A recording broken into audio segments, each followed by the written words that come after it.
根據着外國媒體路透社的獨家報道，講美國情報也顯示，伊朗政府無隨滅亡的風險，而且這伊朗強硬派領導人繼續佇遐樂團，戰爭要結束可能是無遐簡單。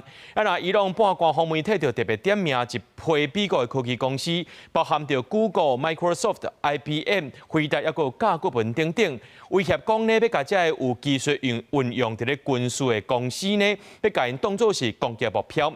那有一寡外商銀行的也開始佇咧杜拜、卡達這個員工，甲因設立辦公室，改做是居家上班。And we've won. Let me say, we've won.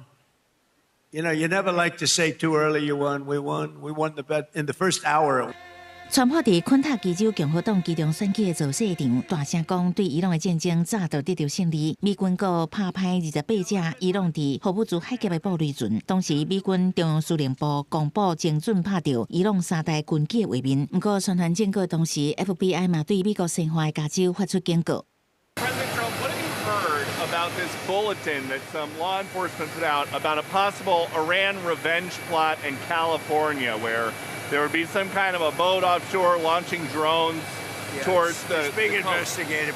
另外，路透社獨家報道，美國情報嘛顯示，伊朗政府無隨倒台風險，代表伊朗強硬派領導人會繼續掌權。要找到各方攏會當接受的戰爭結局，可能真困難。不過，伊朗總統貝特蘇吉安10日頭一擺開出3大停戰條件，包括美國愛支付賠償金，承認伊朗合法權力，國際社會嘛要保證未來未發生侵略行為。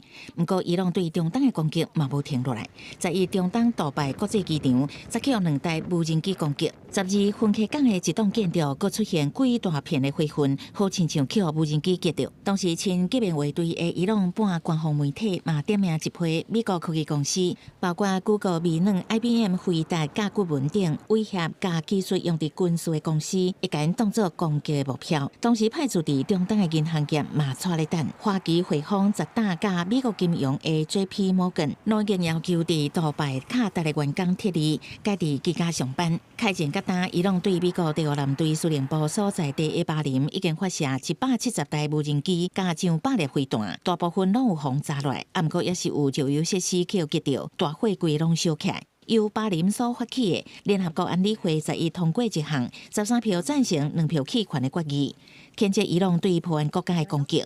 棄權的迄2票都是中國甲羅西亞。公視新聞翁如梅編譯。